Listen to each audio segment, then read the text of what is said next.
1. Water your roses every morning during growing season. Roses need a lot of water, so it's unlikely they'll get it all from rain. Morning is the best time to water your roses because the sun will evaporate any water left on the leaves.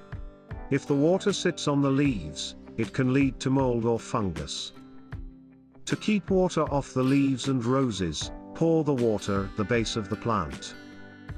Provide 1 to 2 inches, 2.5 to 5.1 centimeters, of water each week. If it's dry outside, water the roses more. Check that the surface of the soil feels moist to the touch. During fall and winter, you can water your roses less often. Water them once a week during fall, but stop watering during the winter. 2. Apply 2 to 4 in, 5.1 to 10.2 centimeters, of fresh mulch at the start of growing season. This will make sure your roses retain moisture and will prevent weeds. Mulch is great for your rose bed.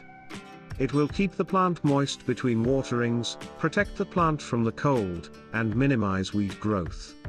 Spread your mulch around the plant base and over the entire plot. You can find mulch at a local gardening store or online. The best mulches for roses include wood chips, straw, and cut grass.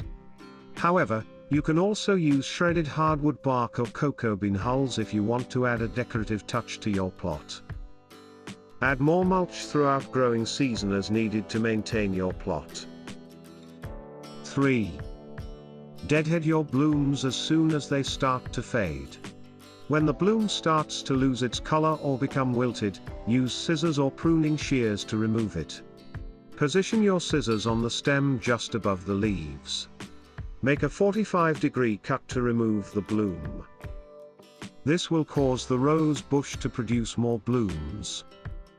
If you don't deadhead the roses, they produce seeds instead of more blossoms.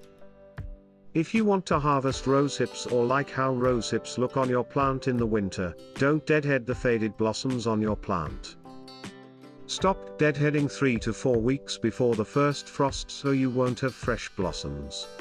You can find the expected date of your first frost by checking with your local or national weather service or by using this helpful tool from the 4.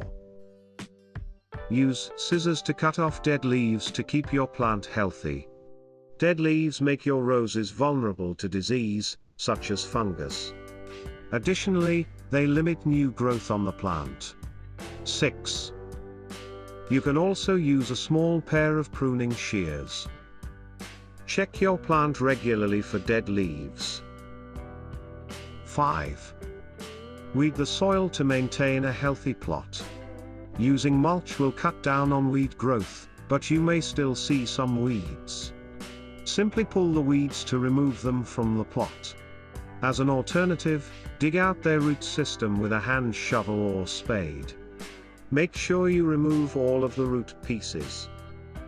It's best to avoid using an herbicide around your roses. 6. Fertilize your roses with a multi-purpose fertilizer in spring and summer. It's best to fertilize the flowers 3 times a year. Add the first dose of fertilizer in the early spring, then give more fertilizer once the rose bush starts to bloom. Apply your final round of fertilizer during midsummer. Follow all of the directions on your fertilizer. You can also find fertilizers formulated specifically for roses. If you want an easy natural fertilizer, you can add used coffee grounds to your soil, which will provide nutrients for your roses. Banana peels are also a great fertilizer, as they contain calcium, sulfur, magnesium, and phosphates. You can lay the banana peels at the base of the plant or bury a mushy banana at the base. 7. Protect your plants by covering them with mulch during the winter. Clean your flower bed as winter approaches to reduce the risk of disease. Pile at least 4 inches, 10 centimeters, of mulch around the bottom of the plant after the first few frosts occur but before the ground freezes. Using more mulch will provide added protection, so pile the mulch as high as you can. If your area stays below freezing during winter, wrap mesh around your plant, then fill it with mulch to protect the roses.